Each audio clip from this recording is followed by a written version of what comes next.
आं मोनसे मैयानि जाथायखौ लानानै खेंफोरथि होनो आवगायदों जे दिनैनि 1:45 समाव निउज 100 नर्थ इस्टआव जे मैया मोनाब्लियाव कुसुगाव थानानि सिङाव हाग्रा ओनसोलनिफ्राय सानजारां वारि बिथांखौ हमनानै लाबोदों होनदों आरो बे निउज चेनेलाव लिरदों जे सानजारां वारिया UPPL दोलोनि सासे लिडार होननानै। किन्तु आं बेखौनो खेंफोरथि होगोन जे जाय बिथांखौ बिथांमोना हमनानै लाबोदों बे बिथाङा UPPL दोलोनि लिडार नङा। जानो हागौ बिथाङा UPPL दोलोखौ मोजां मोनो आरो UPPL दोलोनि सापर्टार हिसाबै। किन्तु जाय बिथांमोनहा जे निउज चेनेला बे निउजखौ प्रसार खालामदों बिथांमोनहा UPPL दोलोखौ बदनाम खालामनोसो प्रसार खालामदों होननानै आं सानो। बेखायनो आं कुसुगाव ब्लकनि वार्किं प्रेसिडेन्ट जानानै आं बेखौनो बुंनो सानो जे जाय बिथांमोना बेबायदि नंखाय निउसखौ प्रसार खालामदों बिनिफ्राय गोजानाव थायोब्ला मोजां जागौ होननानै आं दिनै कुसुगाव ब्लकनि जानानै बेखौनो फोरमायदों। बेजों लोगोसे दिनैनि तारिखाव आङो कुसुगाव समस्तिनि जे UPPL दोलोनि जे परिबेक बा स्टेटास बेखौ आं फंनैसो नोंथांमोननि गेजेरजों आङो फोरमायनो सानदों। दिनै कुसुगाव समस्तियाव UPPLनि केन्डिडेट मानगोनां उकिल मुसाहारिया दिनै देरहानाया रोखा जाबाय आरो बे देरहानायखौ नुखानानैनो BPF दोलोनिफ्राय माखासे कनस्पिरेसि खालामबाय थादों बिथांमोनहा, जायनि थाखाय दिनै बिथांमोनहा जोंनि UPPL दोलोनि सायाव बदनाम लाबोनो थाखाय खायदायै कौशलै बिथांमोनहा नाजाबाय थादों। किन्तु आं बुंनो सानो बेखौनो दिनैनि तारिखाव हाजारखि बिथांमोनहा जेखि कनस्पिरेसि एबा जेखि पलिसि बाहायनानै जोंनि सायाव जे पलिसि बाहायो बेखौ जोङो गिनायाव गैया। मानो होनोब्ला दिनैनि तारिखाव कुसुगाव समस्तियाव UPPLआ देरहागोना रोखा आरो 40टा समस्तिनि गेजेराव दिनैनि तारिखाव कुसुगावआ बयनिफ्रायबो बांसिन भट लानानै मानगोनां जोंनि केन्डिडेट उकिल मुसाहारिया देरहागोना रोखा।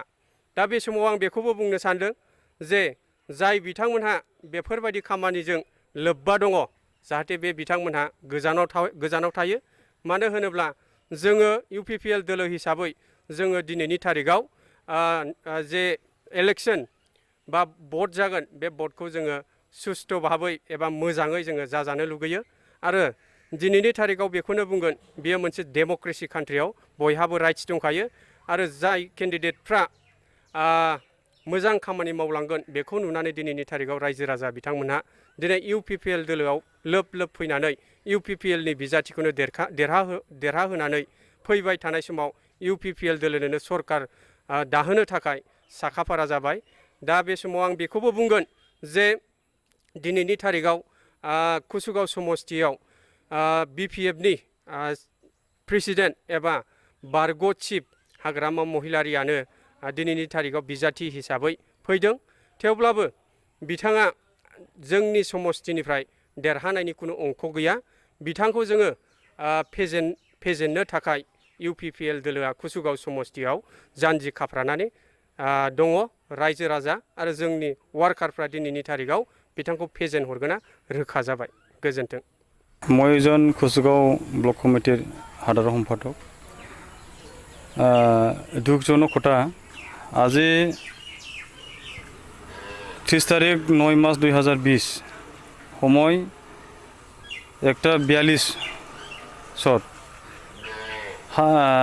নিউজ 100 নর্থ ইস্টত পৰা এটা নিউজ দেখিবলৈ পাইছে আমি সোশ্যাল মিডিয়াৰ যোগেদি। আসলতে আমাৰ কুসুগাঁও পুলিচ ষ্টেচন আণ্ডাৰত হাতীদাৰত চুৰি কৰাৰ নামত সানজাৰাং ওৱাৰীক গ্ৰেপ্তাৰ কৰা হৈছিলে। এই সানজাৰাং ওৱাৰীক আমাৰ UPPL দলৰ এজন নেতা বুলি বা লিডাৰ বুলি ঘোষণা কৰা হৈছে। কিন্তু UPPL দলক বদনাম কৰাৰ কাৰণে। কিন্তু এই সঞ্জয় ৱাৰীয়ে আচলতে আমাৰ UPPL দলৰ এজন লিডাৰ নহয়, কৰ্মীও নহয়।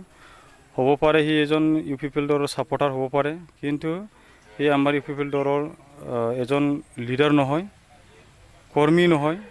গতিকে এনেকুৱা আমাৰ UPPL দলৰ যেনেকৈ আদৰ্শ আৰু নীতি আৰু UPPL দলক এনেকুৱা বদনাম কৰাৰ নামত মিছামিছি নিউজ চেনেলত দিয়া বা পেপাৰত ব্যাখ্যা কৰা এনেকুৱা কৰাৰ পৰা আমাৰ UPPL তৰফৰ পৰা অনুৰোধ কৰিছোঁ বা কৈছোঁ, এনেকুৱা মিছামিছি কথা কোৱাৰ পৰা আঁতৰি থাকিব লাগে। আমি সকলোৱে নিউজ চেনেলৰ বা ছ'চিয়েল মিডিয়া সকলো আমি সন্মান জনাই বা সন্মান কৰোঁ। গতিকে আমাৰ UPPL দলৰ যিটো আদৰ্শ আৰু নীতি আৰু আগন্তুক নিৰ্বাচনৰ কাৰণে আমাৰ UPPL দলৰ আজি দলে বলে বিভিন্ন জাতি গোষ্ঠী দল সংগঠনৰ পৰা দলে বলে যোগদান হ'বলৈ গৈ আছে বা যোগদান হৈ আছে। গতিকে আমাৰ UPPL দলক বদনাম কৰাৰ কাৰণে এনেকুৱা কনস্পিৰেচি বা ষড়যন্ত্ৰকাৰী এনেকুৱা আমাক বৰ্ডাৰ দিব বিচাৰিব পাৰে বা চেষ্টা চলাব পাৰে। গতিকে এই চেষ্টা চলা বা বদনাম কৰাৰ পৰা আঁতৰি থাকিব লাগে বা এনেকুৱা কোৱাৰ পৰা দূৰত থাকিব লাগে, সেইটোকে আমি অনুৰোধ কৰিছোঁ। ধন্যবাদ।